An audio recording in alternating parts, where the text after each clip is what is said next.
હાજર રહેવાના છે અને ઘણા એવા આગેવાનો હાજર રહેવાના અમારે ટાઈગર છે એ પણ મુસ્લિમ સમાજના આગેવાન છે એ પણ હાજર રહેવાના છે અન્ય માણસો મુસ્લિમ સમાજના હાજર રહેવાના છે બાકી કોઈ શિસ્ત ભંગ જેવો કે કોંગ્રેસના વિરુદ્ધનું કોઈ કામ નથી જિલ્લા પ્રમુખે એમ કહ્યું છે કે 28મી તારીખે જો કદાચ આ મીટિંગ રાખવામાં આવી છે તો જે હોદ્દેદારો છે એમને સસ્પેન્ડ કરવાની કાર્યવાહી કરવામાં આવશે તો એ વિશે શું કહીશો તમે એ વિશે મારું એવું કહેવું છે કે આના પહેલા જિલ્લા પ્રમુખ આવ્યા હતા જાતે ગેમરભાઈ એમને પણ અમે વાત કરી હતી કે સાહેબ અમે આ ગામડે ગામડે ફર્યા છીએ ગામડામાં અમે રિપોર્ટ લીધા છે એક ગામના માણસોને પૂછ્યું છે અને આ મિટિંગમાં એક ગામના માણસો આવવાના છે 28 તાલુકાના માણસો આવવાના છે અને કોંગ્રેસને આવનાર ચૂંટણીમાં કઈ રીતે મદદ થાય કઈ રીતે બેઠી થાય એના માટે અમે આ મીટિંગ ગોઠવી છે આમાં શિસ્ત ભંગ જેવું કઈ છે જ નહીં એમને હાજરીમાં અમે રજિસ્ટર વાત કરી છે તો આવો મેસેજ જે નાખવામાં આવ્યો છે દરેક ગ્રુપોમાં આ મેસેજ ફરી રહ્યો છે તો એ શું નારાજ છે અહીંયા રાધનપુરના કોંગ્રેસી કાર્યકર્તાઓથી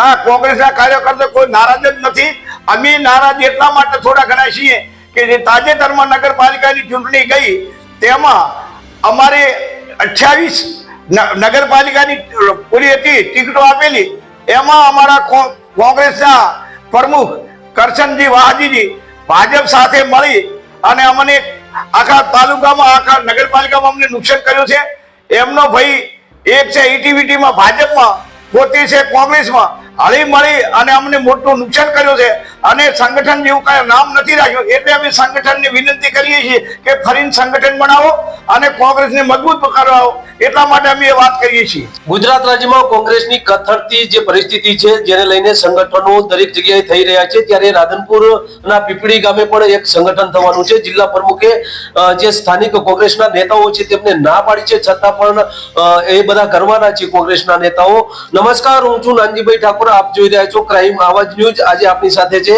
શંકરભાઈ જેઓ કોંગ્રેસના કાર્યકર છે અને અહીંના પરખર નેતા છે પ્રથમ તો એમનો પરિચય પૂછીશું શંકરભાઈ તમારો પરિચય આપો દર્શક મિત્રોને મારું નામ ઠાકોર શંકરભાઈ મોતીભાઈ ઠાકોર સમાજ ઉપપ્રમુખ શંકરભાઈ આમ તો જિલ્લા પ્રમુખે કોંગ્રેસની મીટિંગ કરવા માટેની ના પાડવામાં આવી છે પીપળી જે ગામ છે ત્યાં અને તમે બધા કરવાના છો 28મી તારીખે તો શું છે આ મામલો અમે કોંગ્રેસના કોઈ વિરુદ્ધની કોઈ વાત નથી અને અમે કોંગ્રેસના કાર્યકરો ડેલિગેટો જિલ્લા ડેલિગેટો કોંગ્રેસ પ્રમુખ બધા અમે સાથે મળી લઘુમતી મોરચાના પ્રમુખ અમે સાથે મળીને આ મીટિંગ કરવાના છીએ કોંગ્રેસના વિરુદ્ધમાં કોઈ મીટિંગ નથી અને કોંગ્રેસ કઈ રીતે મજબૂત થાય એના માટે અમારા પ્રયત્નો છે ભાજપ પાર્ટી હોય તો જિલ્લા પ્રમુખ કહે તો એ આદેશનું તમામ જે હોદ્દેદારો છે એ બધા માનતા હોય છે અને એ જે કે એ આદેશનું પાલન કરતા હોય છે ત્યારે કોંગ્રેસમાં જિલ્લા પ્રમુખે એક મેસેજ પણ કર્યો છે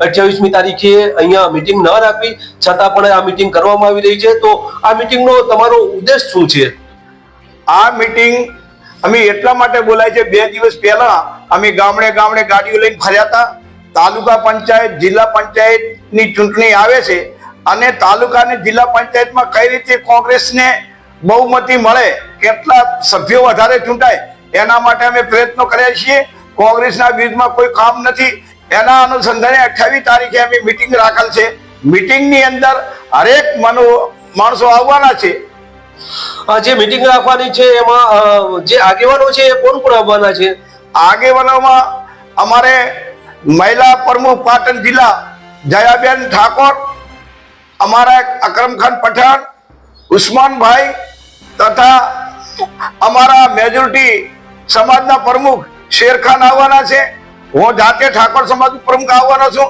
જગદીશભાઈ ઠાકોર જે જિલ્લાના પ્રતિનિધિ આમના ઘરના છે એ પણ હાજર રહેવાના છે અને ઘણા એવા આગેવાનો હાજર રહેવાના અમારે ટાઈગર છે એ પણ મુસ્લિમ સમાજના આગેવાન છે એ પણ હાજર રહેવાના છે અન્ય માણસો મુસ્લિમ સમાજના હાજર રહેવાના છે બાકી કોઈ શિસ્ત ભંગ જેવો કે કોંગ્રેસના વિરુદ્ધનું કોઈ કામ નથી જિલ્લા પ્રમુખે એમ કહ્યું છે કે 28મી તારીખે જો કદાચ આ મીટિંગ રાખવામાં આવી છે તો જે હોદ્દેદારો છે એમને સસ્પેન્ડ કરવાની કાર્યવાહી કરવામાં આવશે તો એ વિશે શું કહીશો તમે એ વિશે મારું એવું કહેવું છે કે આના પહેલા જિલ્લા પ્રમુખ આવ્યા હતા જાતે ગેમરભાઈ એમને પણ અમે વાત કરી હતી કે સાહેબ અમે આ ગામડે ગામડે ફર્યા છીએ ગામડામાં અમે રિપોર્ટ લીધા છે એક ગામના માણસોને પૂછ્યું છે અને આ મીટિંગમાં એક ગામના માણસો આવવાના છે 28 તાલુકાના માણસો આવવાના છે અને કોંગ્રેસને આવનાર ચૂંટણીમાં કઈ રીતે મદદ થાય કઈ રીતે બેઠી થાય એના માટે અમે આ મીટિંગ ગોઠવી છે. આમાં શિસ્ત ભંગ જેવું કાંઈ છે જ નહીં. એમને હાજરીમાં અમે રેસ્ટર વાત કરી છે. તો આવો મેસેજ જે નાખવામાં આવ્યો છે દરેક ગ્રુપોમાં આ મેસેજ ફરી રહ્યો છે, તો એ શું નારાજ છે તો અહીંયા રાધનપુરના કોંગ્રેસી કાર્યકર્તાઓથી? ના, કોંગ્રેસના કાર્યકર્તા કોઈ નારાજ જ નથી.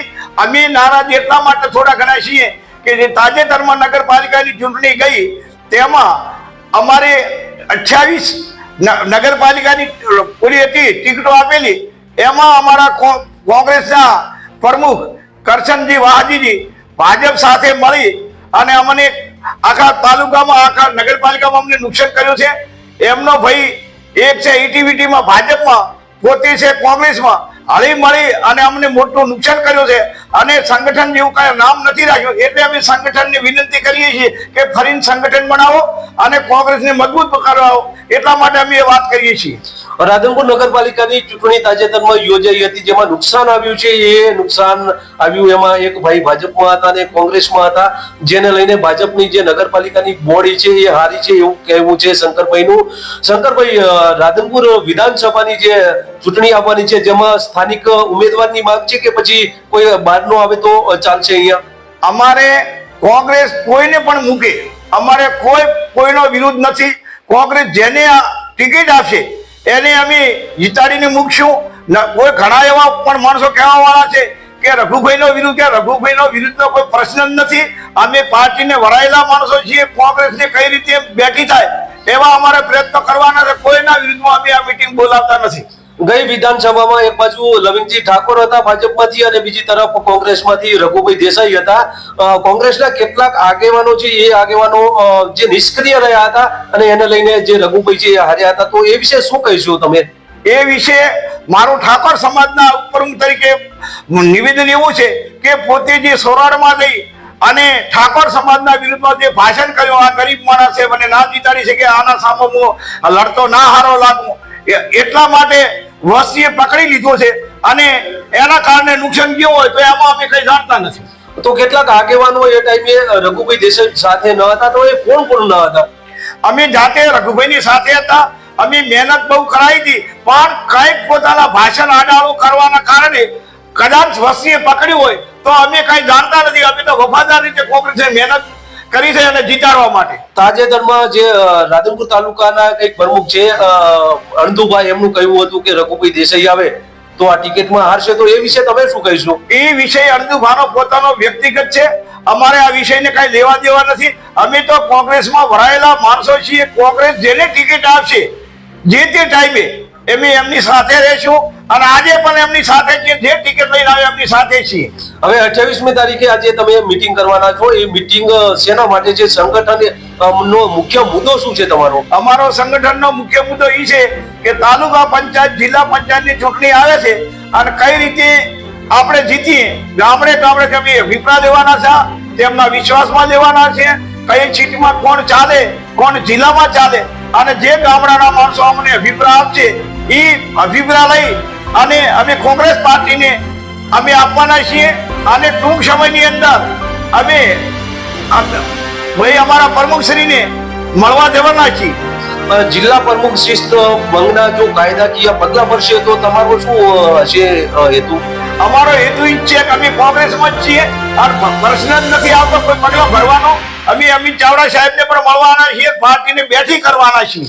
કદાચ ઉચ્ચ કક્ષાએથી ગાંધીનગરથી તમારે આદેશ આવે કે આ મીટિંગ કરવાની નથી તો શું કરશો? એથી કોઈ આદેશ આવે જ નહીં.